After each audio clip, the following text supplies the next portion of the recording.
Hello दोस्तों, welcome आपके अपने यूट्यूब चैनल HR क्लासेस में। आज की जो लेक्चर है वह काफ़ी इंपॉर्टेंट लेक्चर है और जो हमारी सीरीज अभी चल रही है, आज की जो लेक्चर है जो अभी हमारी जो सीरीज चल रही है MCQ की सीरीज, जो आपके एग्ज़ाम के दृष्टिकोण से काफ़ी इंपॉर्टेंट है, क्लास 11th की, उस सीरीज की जो लेक्चर नंबर है वह 3rd है, यानी कि जो है वह आपका पार्ट नंबर 3rd है। एंड जो हम लोग अभी यूनिट को कवर कर रहे हैं उस यूनिट का नाम है यूनिट डायमेंशन एंड मेजरमेंट। ठीक है, सो यह जो आपका क्लास है वह हाईली इंपॉर्टेंट होता है आपके बोर्ड एग्जाम्स के लिए, नीट एग्जाम्स के लिए और जेई और जो भी आपके कॉम्पिटिटिव एग्जाम है जैसे NDA वगैरह जिसमें आपके फिजिक्स आते हैं, उसमें एक क्लास काफ़ी इंपॉर्टेंट होगा और इस एक क्लास से आपका डायरेक्ट क्वेश्चन आपका हिट करेगा। सो बिना स्किप किए हुए इस वीडियो को अंत तक देखिएगा। सो चलिए फ्रेंड्स स्टार्ट करते हैं बिना लेट किए हुए। सो आज का जो फर्स्ट क्वेश्चन होने वाला है, इससे पहले आप लोग जान लीजिए फ्रेंड्स कि अभी तक हम लोगों ने टोटल 35 क्वेश्चंस को कवर कर लिए हैं, यानी कि जो आपका लेक्चर फर्स्ट है एंड लेक्चर सेकेंड दोनों को मिलाकर हम लोगों ने टोटल 35 क्वेश्चंस को कवर कर लिए हैं और इस 35 के क्वेश्चंस में सारे के सारे क्वेश्चंस आपके इंपॉर्टेंट्स हैं। सो जो पहले यानी कि लेक्चर नंबर 1 और लेक्चर नंबर 2 को नहीं देखे हैं वो उस वीडियो को देख लें, उसके बाद आज वाला देखें। सो चलिए देखते हैं फ्रेंड, आज का जो आपका फर्स्ट क्वेश्चन है 36 नंबर क्वेश्चंस, उसमें हम लोग समझते हैं। Assuming that the mass m of the largest stone that can be moved by a flowing river depends upon the velocity v of the water, its density rho and acceleration due to gravity, then mass is directly proportional to। यानी question में बोला कि एक कोई बड़ा सा stone है जो आपका नदी में क्या हो रहा है कि बह रही है, किस वेलोसिटी के साथ, वेलोसिटी v के साथ, और जो डेंसिटी है वाटर का वह क्या है, रो है, और किसके साथ, एक्सलेशन ड्यू टू ग्रेविटी पर। यानी कि जो स्टोन का जो मास है वह वेलोसिटी पर डिपेंड करता है, डेंसिटी पर, और एक्सलेशन ड्यू टू ग्रेविटी पर डिपेंड करता है। तो हम लोगों को बताना है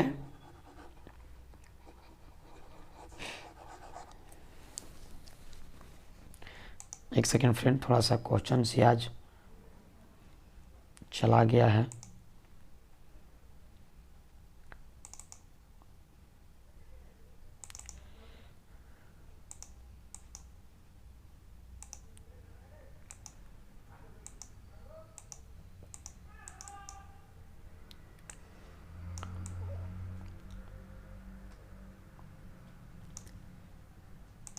एक सेकेंड रुकिएगा। तो क्वेश्चन में जो पूछा है कि जो मास है वह आपका वेलोसिटी यानी कि वेलोसिटी से किस प्रकार रिलेटेड है। सो मान लेते हैं मास आपका वेलोसिटी पावर a पर डिपेंड कर रहा है और आपका किस पर डिपेंड कर रहा है, मास डेंसिटी पर। सो डेंसिटी पर मानते हैं पावर b के साथ डिपेंड कर रहा है और आपका किस पर डिपेंड कर रहा है, एक्सेलरेशन ड्यू टू ग्रेविटी पर मान लेते हैं वह किस पर, c पर आपका डिपेंड कर रहा है। तो हम लोग को देखना है कि मास का जो है वह वेलोसिटी के साथ किस प्रकार से डायरेक्टली रिलेशन है। ठीक है फ्रेंड्स, सो चलिए इसको सॉल्व करते हैं फ्रेंड्स। क्या बोलें कि मास जो है, सपोज करते हैं कि वेलोसिटी का पावर a पर डिपेंड करता है, डेंसिटी के पावर b पर डिपेंड करता है और एक्सेलरेशन के पावर c पर डिपेंड करता है। तो अगर इस साइन को हटाएंगे, प्रोपोर्शनलिटी साइन को, तो एक हम लोग डायमेंशन लेस कॉन्स्टेंट को डालते हैं, मान लेते हैं k इंटू वी का पावर ये, रो का पावर v इंटू जी का पावर c, जहाँ पर k आपका क्या है, डायमेंशन लेस है, कांस्टेंट है, यानी कि इसका कोई भी डायमेंशन नहीं होगा, सपोज करते हैं। ठीक है, अब क्या करते हैं कि दोनों साइड हम लोग डायमेंशन को पुट कर देते हैं, यानी कि पुटिंग डायमेंशन 1 बोथ साइड्स, दोनों साइड क्या करते हैं, डायमेंशन को हम लोग पुट कर देते हैं। तो आपका मास का डायमेंशन क्या हो जाएगा, m का पावर 1, l का पावर 0 और t का पावर 0। के आपका डायमेंशन लेस कांस्टेंट है, मतलब इसका कोई डायमेंशन होगा ही नहीं। वेलोसिटी का डायमेंशन क्या होता है, l, t का पावर -1 का होल पावर आपका कितना दिया हुआ ये, इंटू डेंसिटी का क्या होता है मास अपॉन वॉल्यूम। देख लीजिए फार्मूला, जो डेंसिटी इज इक्वल टू होता है मास अपॉन वॉल्यूम, यानी कि डेंसिटी का डायमेंशनल फार्मूला हो जाएगा आपका m l का पावर -3। सो हो जाएगा m l का पावर -3 का होल पावर b इंटू जी आपका है एक्सेलरेशन ड्यू टू ग्रेविटी, जिसका डायमेंशन होता है l t का पावर -2। सो g बराबर हो जाएगा l t का पावर -2 का होल पावर कितना हो जाएगा c। अब चलिए देखते हैं फ्रेंड्स। सो इसको इस प्रकार लिख सकते हैं l का पावर ये इंटू t का पावर माइनस ये, क्योंकि पावर किसी भी संख्या के पावर का पावर आपका गुना होता है। जैसे a का पावर x है का होल पावर आपका y है, तो इसको हम लोग लिख सकते हैं ax y, ठीक है। और इसको क्या लिख सकते हैं m का पावर b इंटू l का पावर -3b, और इसको क्या लिख सकते हैं l का पावर c इंटू t का पावर -2c। और आपका लेफ्ट हैंड साइड में है m का पावर m का पावर 1, l का पावर 0 और t का पावर 0, ठीक है। सो यहाँ से आ जाएगा आपका m का पावर 1, l का पावर 0, t का power 0 which is equal to, यहाँ देखिए l और l तीनों का बेस क्या है सेम है। यदि तीनों का बेस सेम है और तीनों यदि मल्टीप्लाई में है तो उनका पावर क्या होता है ऐड होता है। सो हो जाएगा ये -3b प्लस c, l का लिख लिए इंटू t। सो यहाँ देखिए t का पावर t का पावर माइनस ये, और यहाँ पर है t का पावर -2c। सो t का पावर माइनस हो जाएगा t का पावर माइनस हो जाएगा 2c इंटू मास क्या दिया आपका m का पावर b, ठीक है। अब क्या करते हैं फ्रेंड्स कि कोफिशिएंट को इक्वेट कर देते हैं। सो लिखेंगे equating coefficient of both sides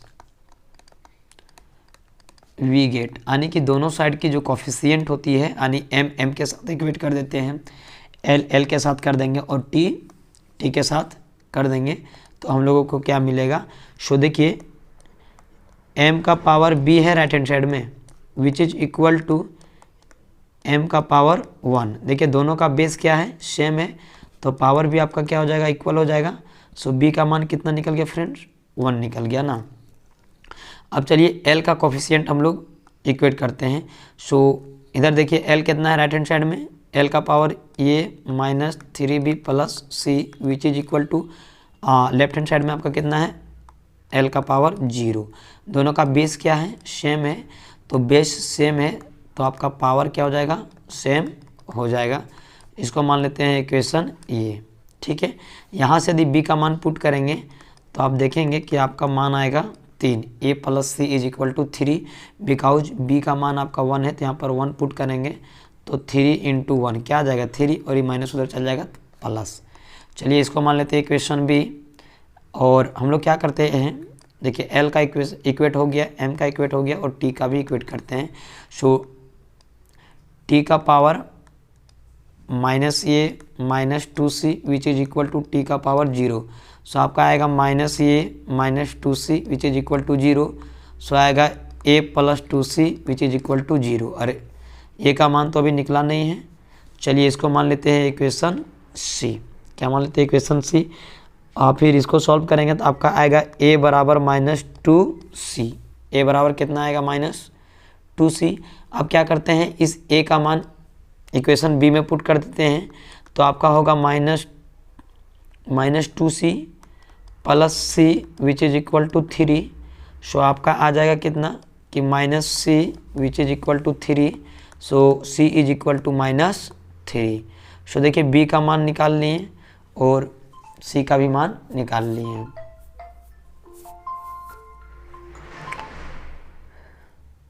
hello,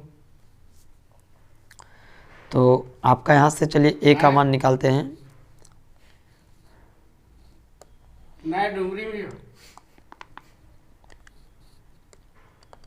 show from कहाँ गेली एकरा काम चालू from equation b we get डुमरी करा रही हूँ गट्टी रहा कि a plus c which is equal to 3, और c का मान आपका कितना है -3 which is equal to 3, so ये इज इक्वल टू कितना आ जाएगा 6 आ जाएगा।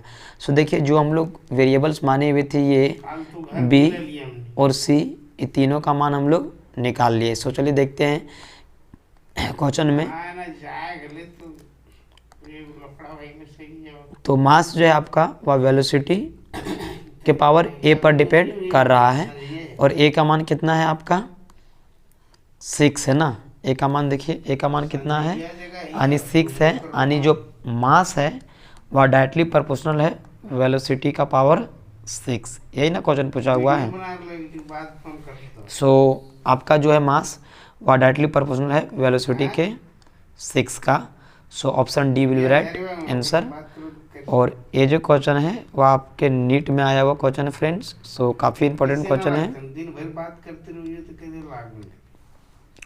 चलिए देखते हैं फ्रेंड्स, जो आपका नेक्स्ट क्वेश्चन है 37 नंबर क्वेश्चन कि छोड़िए, इफ बात करो तो बाद में P represent radiation pressure, C represent करता है speed of light, and Q represent करता है रेडिएशन एनर्जी स्ट्राइकिंग या काल घर के यूनिट एरिया पर second, then non zero integer X Y Z, तो सच दैट कि पी का पावर एक्स, क्यू का पावर वाई और सी का power Z is dimensionless are. कम से कम लागू है कि 20,000 आइटम लग गया था।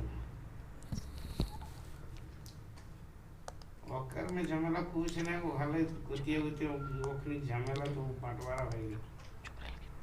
अब हमनी गोतिया खाली ला पी आपका क्या रिप्रेजेंट कर रहा है रेडिएशन प्रेशर को, और सी क्या रिप्रेजेंट कर रहा है स्पीड ऑफ लाइट को, और क्यू रिप्रेजेंट कर रहा है वीडियो बंद कि एनर्जी स्ट्राइकिंग ये यूनिट एरिया और पर सेकेंड। तो बताना है कि एक्स वाई जेड का मान क्या होगा, जिसके कारण जो आपका दिया हुआ इक्वेशन है पी का पावर एक्स, क्यू का पावर वाई और सी का पावर जेड, वह क्या हो जाए आपका डायमेंशनल लेस क्वांटिटी हो जाए। सो ठीक है फ्रेंड्स, पी आपका क्या रिप्रेजेंट कर रहा है फ्रेंड्स, देखिए रेडिएशन प्रेशर को, और पी आपका रिप्रेजेंट कर रहा है रेडिएशन प्रेशर को, सी स्पीड ऑफ लाइट को, और Q radiation energy per unit area और पर सेकेंड। ठीक है, सो आपका दिया हुआ है कि P X Q Y C Z जो है वह आपका क्या है डायमेंशन लेस है। क्या है डायमेंशन लेस है, मतलब कि किस मान पर एक्स वाई और जेड का मान क्या क्या होगा जिसके कारण यह आपका डायमेंशन लेस हो जाए। सो चलिए बनाते हैं फ्रेंड्स, इसको भी सॉल्व करते हैं। सो आपका दिया हुआ है P X Q Y into C Z is equal to dimensionless. यही ना दिया हुआ कि एक्स वाई जेड का मान क्या पुट करें जिससे ये पूरा इक्वेशन आपका आ जाए डायमेंशनल लेस। सो पी आपका क्या था, आप प्रेशर था। चलिए आप यहाँ से देख सकते हैं, एक सेकेंड, पी जो है आपका वह रेडिएशन प्रेशर है और सी आपका स्पीड ऑफ लाइट। सो चलिए प्रेशर का डायमेंशन हम लोग पुट करते हैं। सो उसका डायमेंशन होता है एम एल का पावर -1 और टी का पावर -2 का होल पावर कितना है एक्स इंटू क्यू का, क्यू क्या बोला है कि क्यू जो है वह है energy per unit area into per unit time में। यही ना दिया हुआ कि देखिए यूनिट एरिया में और पर सेकेंड में आने की पर यूनिट टाइम में। सो जो इस क्यू का जो आपका डायमेंशन हो जाएगा यहाँ से देखिए लिखते हैं, एनर्जी का होता है ml2 टी का पावर -2 अपॉन एरिया का क्या हो जाएगा एल का पावर 2 इंटू टाइम का हो जाएगा टी। सो आपका आ जाएगा m टी का पावर -3, क्योंकि यहाँ पर टी एक प्लस में है तो ऊपर जाएगा माइनस हो जाएगा, तो t -2 गुना t -1 तो होल कितना हो जाएगा t-3, यानी कि जो q का डायमेंशन आ जाएगा, जो q का डायमेंशन आपका आएगा फ्रेंड्स वह आ जाएगा m t का पावर -3 इंटू वाई, और c क्या दिया है स्पीड ऑफ लाइट, और स्पीड का डायमेंशन होता है एल टी का पावर -1 का पावर z, और यह आपका क्या है डायमेंशन लेस है। सो डायमेंशन लेस हो जाएगा m का पावर 0 एल का पावर 0 और t का पावर 0। सो चलिए देखते हैं फ्रेंड्स, इसको सॉल्व करते हैं। तो हम लोग लिखेंगे कि यह हो जाएगा m का पावर x, l का पावर माइनस x और t का पावर माइनस 2x इंटू यहाँ से हो जाएगा m का पावर y और t का power minus 3y into l का पावर z इंटू t का power minus z which is equal to dimensionless, यानी कि m का पावर 0, l का पावर 0 और t का पावर 0। सो यहाँ से क्या करते हैं कि सबके कोफिशिएंट को कोफिशिएंट नहीं, जिसका बेस सेम है उन लोगों को एक साथ कर लेते हैं। सो बेस सेम है तो पावर आपका क्या हो जाएगा, जुड़ेगा इनटू यहाँ देखिए l आपका यहाँ पर है, सो माइनस x प्लस जेड, एक l यहाँ पर है एक l यहाँ पर है और दोनों का बेस क्या है, सेम है, तो पावर क्या हो जाएगा, जुड़ जाएगा इनटू टाइम। सो टाइम में देखिए माइनस 2x प्लस यहाँ पर टाइम क्या है, माइनस में दिया है z, सो यहाँ पर लिख देंगे माइनस z और यहाँ पर टाइम भी है, सो यहाँ हो जाएगा minus 3y which is equal to m0 l0 t0। अब क्या करते हैं, फिर से कोफिशिएंट को क्या करते हैं, इक्वेट करते हैं। सो इक्वेटिंग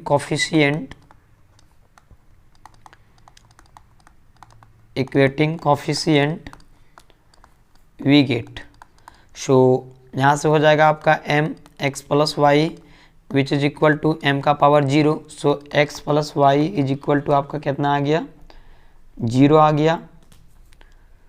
और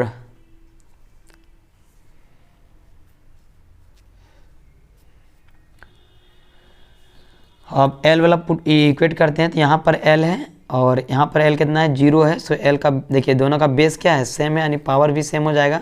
सो minus x plus Z which is equal to 0। यहाँ पर देखिए t बेस क्या है, सेम है, तो बेस सेम है तो दोनों का पावर क्या हो जाएगा, सेम हो जाएगा। So minus 2x minus Z minus 3y which is equal to 0 हो जाएगा ना फ्रेंड्स। सो यहाँ से देखिए x बराबर क्या निकलेगा, माइनस y। अगर इसको सॉल्व करेंगे तो इसका मान को क्या करते हैं, इसमें पुट कर देते हैं, तो आपका minus y plus Z which is equal to 0, यानी कि z which is equal to y, z बराबर कितना हो गया, y हो गया। सो चलिए अब पुट करते हैं, minus 2x minus Z, Z बराबर क्या है y minus 3y which is equal to 0। So minus 2x माइनस 4y which is equal to 0। So इसको लिख सकते हैं x plus 2y which is equal to 0, होगा नहीं। और देखिए x बराबर कितना है आपका, minus y, so minus y plus 2y which is equal to 0। So y is equal to कितना आ जाएगा आपका, 0 आ जाएगा ना।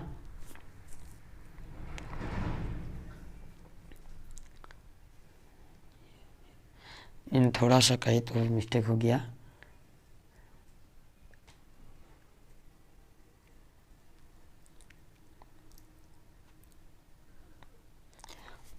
यहाँ से देख सकते हैं x plus Y which is equal to 0, l आपका प्लस जेड में है और minus X plus Z which is equal to 0। So और t minus 2x minus Z minus 3y which is equal to 0। So यदि यहाँ से निकालना चाहेंगे तो आपका आएगा, यहाँ थोड़ा सा अगेन कर लेते हैं फ्रेंड्स।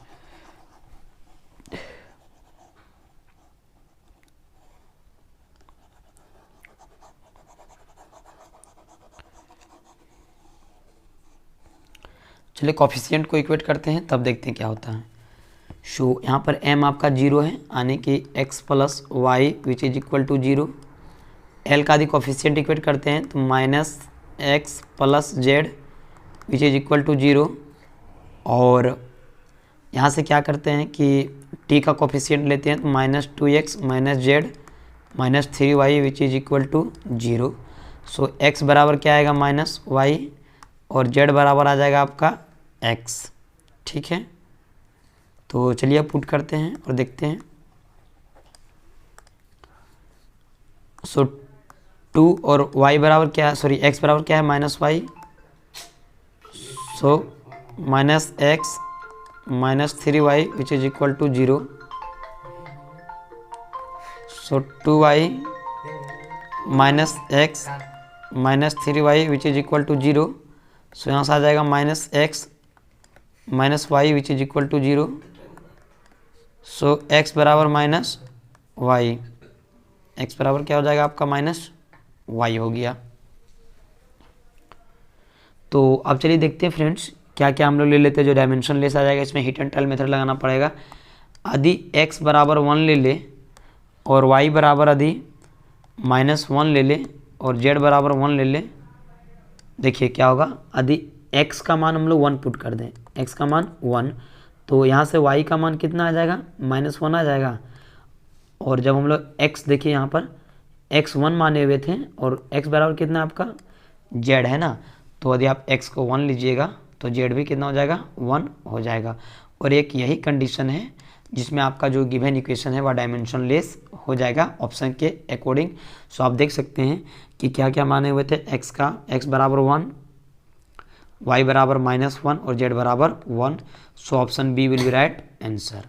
ठीक है फ्रेंड्स, इस क्वेश्चन को आपको हिट एंड ट्रायल मेथड से बनाना पड़ेगा, बिकॉज अगर हम लोग x का बात 2 ले लेते हैं तो भी आपका हो जाएगा, तो y भी आपका आ जाएगा -2 और z भी आ जाएगा आपका 2, तभी आपका डायमेंशन लेस होगा, वरना नहीं होगा। चलिए देखते हैं फ्रेंड्स, जो आपका नेक्स्ट क्वेश्चन है 38 नंबर क्वेश्चन।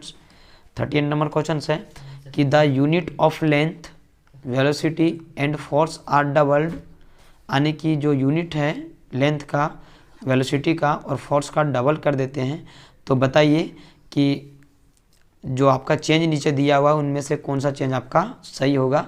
सो जो आपका मोमेंटम होगा बॉडी का वह क्या हो जाएगा, डबल हो जाएगा। So option C will be right answer कि unit of momentum is doubled.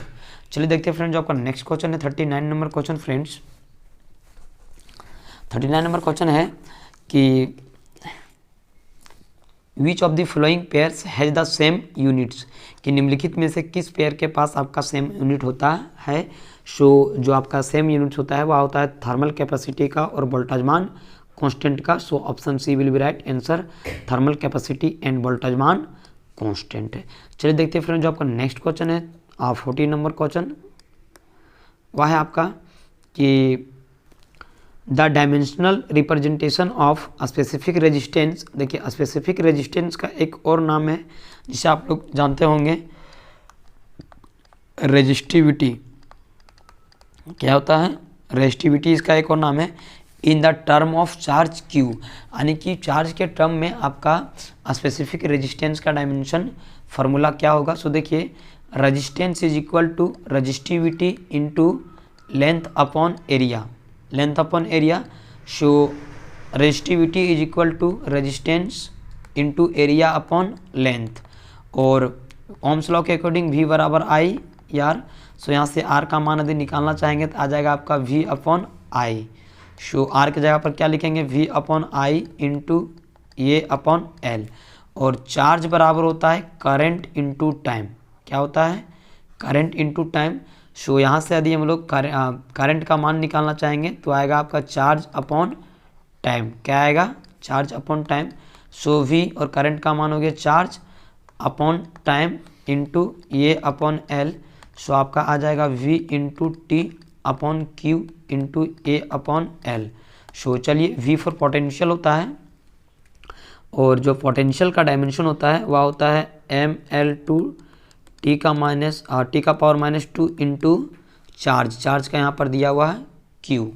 सो आपका पोटेंशियल का हो जाएगा mL2 टी का पावर -2 इंटू Q का पावर -1 अपॉन चार्ज, चार्ज का हो गया Q इंटू ये है आपका एरिया। सो एरिया हो जाएगा L2 अपॉन L है आपका लेंथ। सो लेंथ का डायमेंशन हो जाएगा L। ठीक है फ्रेंड्स, सो चलिए यहाँ से देखते हैं, अगर ओवरऑल सॉल्व कीजिएगा तो आपका आएगा m। देखिए यहाँ पर एक L से एक L कट जाएगा तो बचेगा आपका एक L, और एक L से आपका L2 गुना हो जाएगा तो हो जाएगा L का पावर 3 इंटू टी का पावर -2 इंटू Q का पावर -2। सो आपका जो राइट आंसर होगा फ्रेंड्स वह हो जाएगा m, एक सेकेंड, टी का पावर -1। अच्छा, ये जो t है यहाँ पर t छूट गया था। सो यहाँ पर t हो जाएगा। सो यहाँ पर है t का पावर -2 गुना टी, सो हो जाएगा आपका टी का पावर -1। सो यहाँ पर हो जाएगा टी का पावर -1। सो राइट आंसर हो जाएगा आपका ऑप्शन नंबर ए कि m l का पावर 3 टी का पावर -1 इंटू क्यू का पावर -2।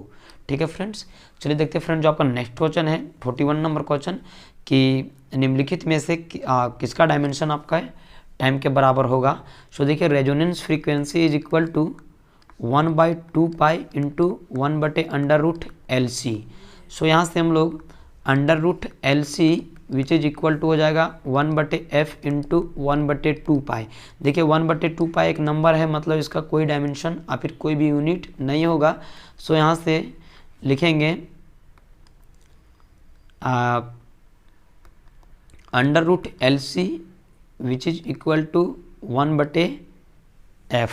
ठीक है, एंड 1/f आपका किसके इक्वल होता है फ्रेंड्स बताइए, यानी कि 1 frequency which is equal to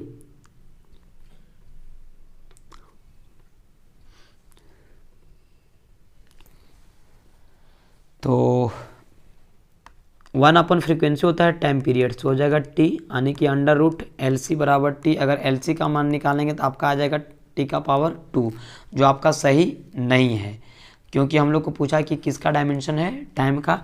तो जो टाइम का जो आपका डायमेंशन होता है फ्रेंड्स वह होता है L/R।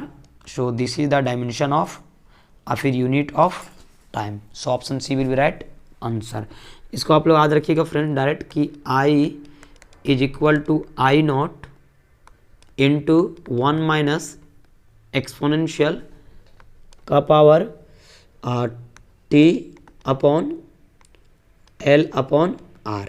ठीक है फ्रेंड्स, सो ये जो होता है L/R यही से आपका निकला हुआ कि यह जो होता है टाइम के इक्वल होता है।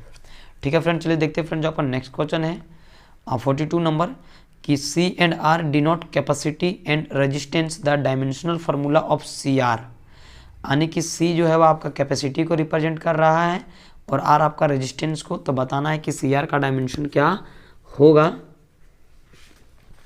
सो यहाँ जो CR होता है फ्रेंड्स वह होता है आपका एक टाइम कांस्टेंट। सो टाइम का डायमेंशन आप देख लीजिए, सो m का पावर 0, l का पावर 0 और t। सो ऑप्शन ये विल बी राइट आंसर। ठीक है, जो C और R होता है वह टाइम के इक्वल होता है। चलिए देखते हैं फ्रेंड जो आपका नेक्स्ट क्वेश्चन है 43 नंबर क्वेश्चन फ्रेंड्स कि F आपका फोर्स को रिप्रेजेंट कर रहा है और द फोर्स F1 या स्फीयर ऑफ रेडियस A, और ये किसको रिप्रेजेंट कर रहा है रेडियस को, moving in a medium with velocity v किसको रिप्रेजेंट कर रहा है वेलोसिटी को। तो बताना है कि ईटा का डायमेंशन क्या होगा, इसको बोलते हैं ईटा। सो यहाँ से इक्वेशन से लिख सकते हैं eta is equal to F/6 pi into A into velocity. So 6 pi क्या है आपका एक नंबर है, सो नंबर का डायमेंशन नहीं होगा, सो कैंसिल हो जाएगा। तो देखिए फोर्स का क्या हो जाएगा mLT का पावर -2 अपॉन ये क्या दिया हुआ रेडियस। सो रेडियस आपका एक प्रकार का लंबाई होता है, तो उसका डायमेंशन हो जाएगा L, और V क्या दिया हुआ वेलोसिटी, सो हो जाएगा LT का पावर -1।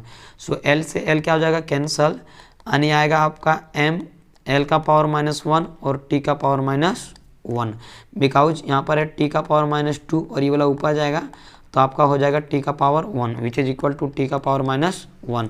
सो जो आपका ईटा का डायमेंशन हो जाएगा जिसको बोलते हैं कोफिशिएंट ऑफ विस्कोसिटी, वह हो जाएगा m L का पावर -1 और T का पावर -1।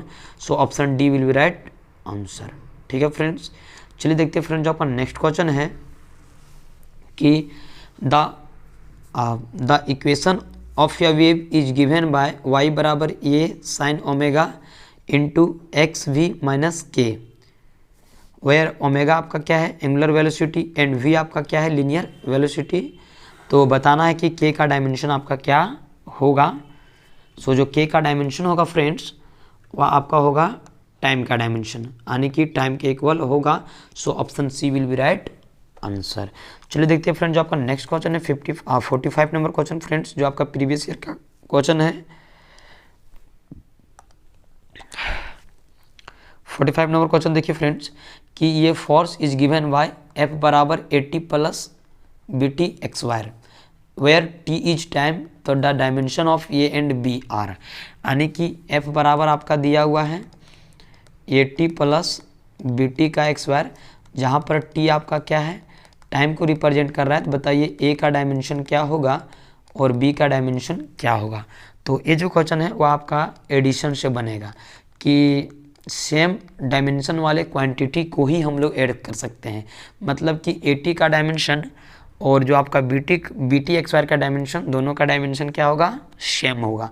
लेकिन इधर फोर्स है तो ये दोनों का डायमेंशन किसके इक्वल होना चाहिए, फोर्स के इक्वल होना चाहिए। तो चलिए अब हम लोग यहाँ पर लिख लेते हैं, यानी कि जो फोर्स का डायमेंशन होगा वह ए टी के इक्वल होगा और जो आपका फोर्स का डायमेंशन हो जाएगा ये भी आपका बी टी एक्स वायर के इक्वल होगा। सो चलिए अब यहाँ से निकालते हैं ए का मान कितना हो जाएगा, यानी ए का डायमेंशन।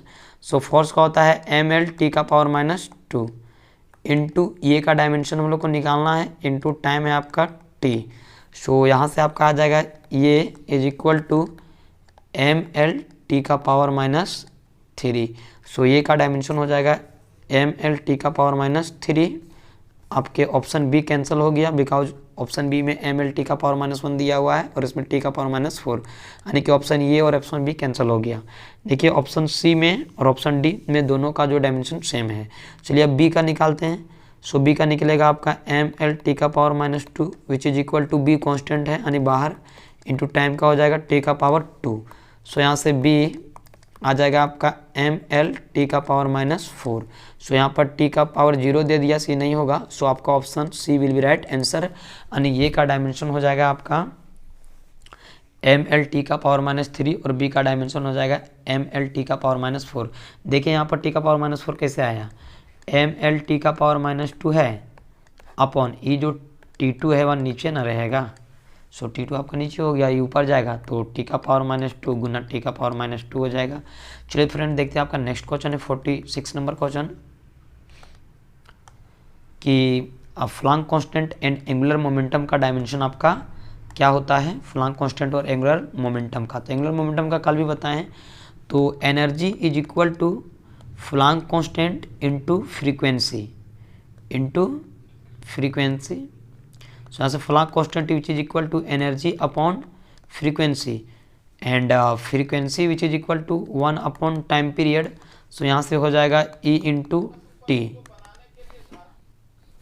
सो एनर्जी को हो जाएगा आपका एम एल टू टी का power -2 into frequency sorry into time का हो जाएगा आपका टी, यानी कि जो हो जाएगा आपका एम एल टू टी का पावर -1, यानी कि फ्लांक कांस्टेंट का जो डायमेंशन हो जाएगा वह एम एल टू टी का पावर -1। तो ऑप्शन ये होगा नहीं, एम एल टू टी का पावर -1, ये ऑप्शन ये बी हो सकता है। एम एल 3 दिया हुआ है, ये होगा नहीं। एम एल टी का पावर -1 ये भी नहीं होगा, यानी कि जो आपका राइट आंसर हो जाएगा वो ऑप्शन बी होगा कि फ्लांक कांस्टेंट का डायमेंशन हो जाएगा एम एल टू टी का पावर -1। और चलिए आपका पूछा है angular momentum. So angular momentum को हम लोग ए एम से लिखते हैं, तो होता है mass into velocity into radius. तो यहाँ से आप निकाल सकते हैं, मास का हो जाएगा m, वेलोसिटी का हो जाएगा एल टी का पावर -1 इंटू रेडियस का हो जाएगा l। सो हो जाएगा आपका एम एल टू टी का power -1। This is the dimension of angular momentum, यानी option B will be right answer. चलिए देखते हैं फ्रेंड्स आपका नेक्स्ट क्वेश्चन है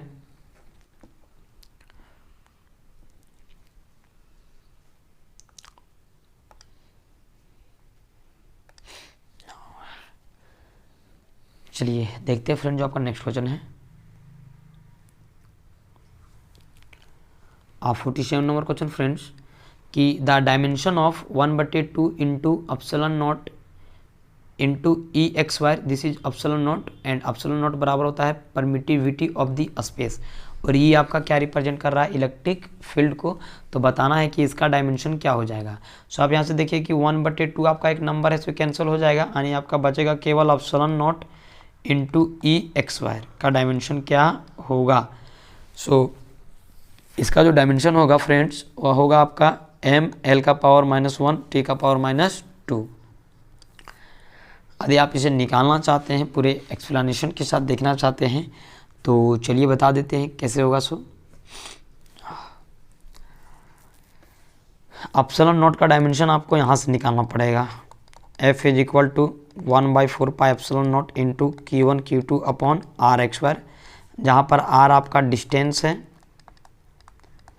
और Q1 Q2 जो है आपका चार्ज है। तो आप यहाँ से एप्सिलॉन नॉट का डायमेंशन निकाल लीजिएगा। और जो ये होता है यानी कि इलेक्ट्रिक फील्ड, वह होता है फोर्स अपॉन चार्ज। इससे ज़्यादा आप निकालिएगा तो भी आपका निकल जाएगा। चलिए देखते हैं फ्रेंड्स, जो आपका नेक्स्ट क्वेश्चन है 48 नंबर क्वेश्चन। फ्रेंड्स ये आप लोग के लिए होमवर्क है, इसे आप लोग बनाइएगा बिकॉज जस्ट ऐसा ही हम लोग पीछे कवर किए हुए हैं। इसको हिंट हम देते हैं, क्या कीजिएगा, cross multiplication P into B X which is equal to A minus T का x²। तो क्या बोले कि सेम डायमेंशन वाले क्वांटिटी को ही जोड़ सकते हैं या तो सेम डायमेंशन वाले क्वांटिटी को ही घटा सकते हैं। सो इसका जो डायमेंशन है यानी कि ये का डायमेंशन y इसके बराबर हो जाएगा और t x² का भी डायमेंशन इसके बराबर हो जाएगा। तो हम लोग यहाँ से b का डायमेंशन क्या होगा वो हम लोग निकाल लेंगे, यानी कि a का भी मान निकाल लेंगे और b का भी मान हम लोग निकाल लेंगे। उसके बाद पूछा है a बटे b का मान कितना होगा, तो वहाँ से आप लोग निकाल लीजिएगा।